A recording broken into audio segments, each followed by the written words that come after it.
செல்லக்குட்டி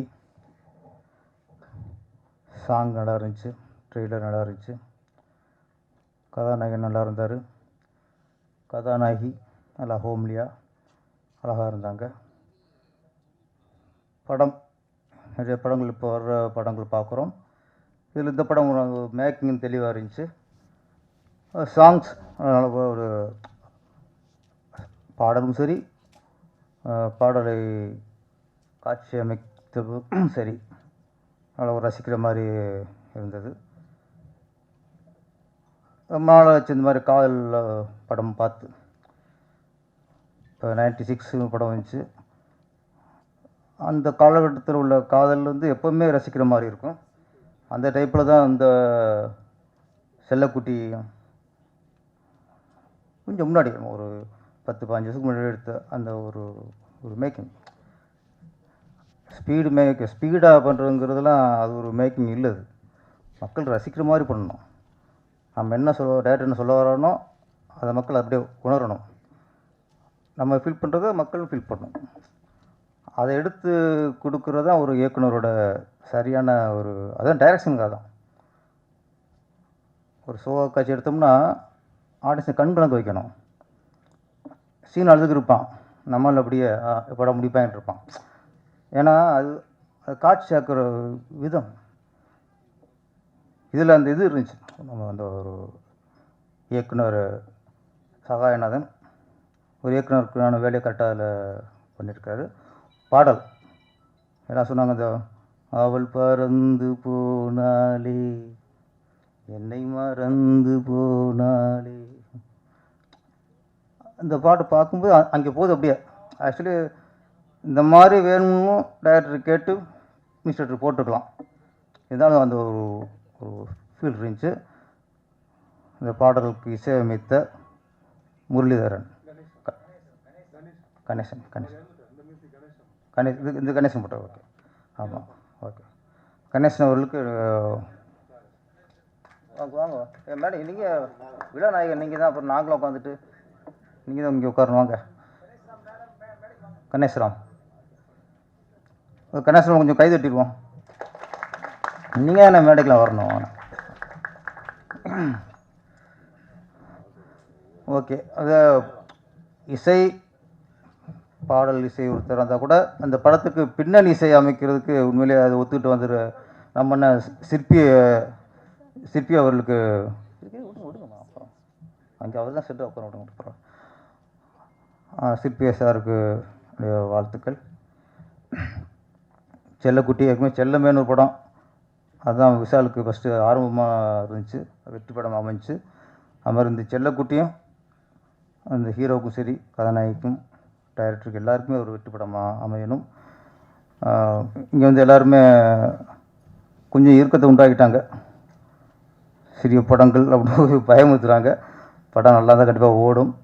ஏன்னா இப்போ கொஞ்சம் பரவாயில்ல. மாண்புமிகு துணை முதலமைச்சர் உதயநிதி ஸ்டாலின் அவர்கள் ஒரு துணை முதலமைச்சராக இருக்கார். அவருக்கு வாழ்த்துக்கள்.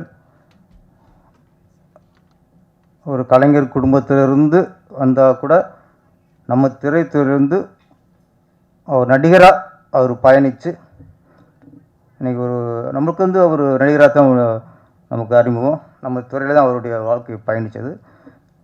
இன்றைக்கி அந்த நடிகர் ஒரு துணை முதலமைச்சராக இருக்குது நமக்கு எல்லாருக்குமே மகிழ்ச்சியான விஷயம். உதயகுமார் சார் சரி, ராஜன் சார் அவர்களும் இந்த சிறு படங்களுக்கு எப்படி காப்பாற்றுறது, அதுக்கு தேட்டருக்கு எப்படி மக்களை வரவழைக்கிறது, அது இன்னொன்று பார்த்தா இன்றைக்கி தயாரிப்பு சங்கத்தில் ஒவ்வொரு சங்கமாக கூட பேசிட்டே இருக்காங்க. இயக்குனர் சங்கம், ஒளிப்பதிவாளர் சங்கம், எடிட்டர் சங்கம், எழுத்தாளர் சங்கம், ஒவ்வொரு சங்கமாக கூட பேசிட்டு இருக்காங்க. என்னோடய வேண்டுகோள் அப்படின்னா, இன்றைக்கி நம்ம திரைத்துறையிலிருந்து இன்றைக்கி ஒரு துணை முதலமைச்சராக இருக்கார் உதயநிதி ஸ்டாலின் அவர்கள். அவரிடம் இதை பற்றி பேசணும். இப்போ இங்கே வந்து நம்ம உதயகுமார் சார் வந்து அவ்வளோ ஆதங்கத்தை கொட்டினார். அவரோட பேச்சை கேட்கும்போது நமக்கு சினிமா நேசிக்கிற எல்லாருக்குமே ஒரு வழி வரும். அதான் நமக்கு வருது. இன்றைக்கி ஒன்றும் இல்லை, ஒரே 2 விஷயத்தில் முடிச்சிடுறேன். 2 விஷயம் தான். எம்ஜிஆர் காலத்துலையும் சரி, ரஜினி காலத்துலையும் சரி, எனக்கு தெரிஞ்ச ஒரு 20 வருஷத்துக்கு முன்னாடி சரி, திரைப்படம்ங்கிறது அது ஒரு ஏழைக்கான ஒரு சாதனம். அப்போ தியேட்டருக்கு போகணுன்னா யார் போவாங்கன்னா, ஆட்டோ ஓட்டுறவங்க, ரிக்ஷா ஓட்டுறவங்க, ரோட்டு வேலை பார்க்குறவங்க, விவசாயம் பண்ணுறவங்க, கட்டட வேலை பார்க்குறவங்க, இப்படி உழைக்கிறவங்க எல்லாருமே அந்த உழைப்பின் களைப்பை தீர்க்கறதுக்கு போகிற இடமாகத்தான் திரையரங்கம் இருந்தது. அன்னைக்கு பணக்காரர்கள் படம் எடுத்தார்கள், ஏழைகள் படம் பார்த்தார்கள். இன்று பணக்காரர்களும் படம் பார்க்கிறார்கள், தயாரிப்பில் ஏழையை விடுகிறார்கள். ஏன்னா இன்றைக்கி ticket rate, mall rate, parking rate எல்லாத்தையும் ஒரு சராசரி ஒரு அடித்தர மக்கள்லாம் போய் பார்க்குற இடமே இல்லை. பணக்காரர்கள் பார்க்குறதுக்கு ஒரு தேட்டர் வேணும், நடுத்தர மக்கள் பார்க்குறதுக்கு அவங்களுக்கான ஒரு தேட்டர் வேணும், அடித்தர மக்கள், ஏழை மக்கள் அவங்க பார்க்குறதுக்கான ஒரு தேட்டர் வேணும், டிஃப்ரெண்ட் வேணும். இன்றைக்கி எல்லாமே ஒன்றா இருக்குது, எல்லா இடத்துலையும் 150 ரூபா டிக்கெட்டு. அப்படிங்கும்போது எப்படி ஏழைகள் எப்படி போவான்? நான் இன்று துணை முதலமைச்சராக இருக்க நம்ம துறை, என்னை பொறுத்த வரைக்கும் நம்ம துறையிலேருந்து ஒருத்தர் போய் துணை முதலமைச்சராக இருக்கார், அந்த படம் நான் பார்ப்பேன். அப்போ அவர் சினிமாவுக்கு சில பண்ணணும், நம்ம ஒரு வேண்டுகோள் தான். ஏழைகள் பார்ப்பதற்கான திரையரங்குகளை அரசே கட்ட வேண்டும். எப்படி ஏழைகள் சாப்பிடுவதற்கு ஒரு அம்மா உணவகம்னு ஜெயலலிதா கொண்டு வந்தாங்கல்ல, இன்றைக்கி எத்தனை ஏழைகள் அம்மா உணவகத்தில் சாப்பிட்றாங்க. இங்கே சினிமா துறையிலேயே ஒரு ரொம்ப ஏழ்மையில் உள்ள தொழிலாளர்கள்லாம் நிறைய பேர் அம்மா உணவகத்தில் சாப்பிடுவாங்க போயிட்டு. அதே மாதிரி ஏழைகளை பார்ப்பதற்கு அரசு திரையரங்கம்னு ஒன்று உருவாக்குங்க. இதுதான் உங்களுக்கு தீர்வாகுமே தவிர, இனிமேல் தேட்டர்கள் டிக்கெட்டை குறைக்க சொல்ல முடியாது, ஜிஎஸ்டி குறைக்க சொல்ல முடியாது, லோக்கல் டேக்ஸை குறைக்க சொல்ல முடியாது.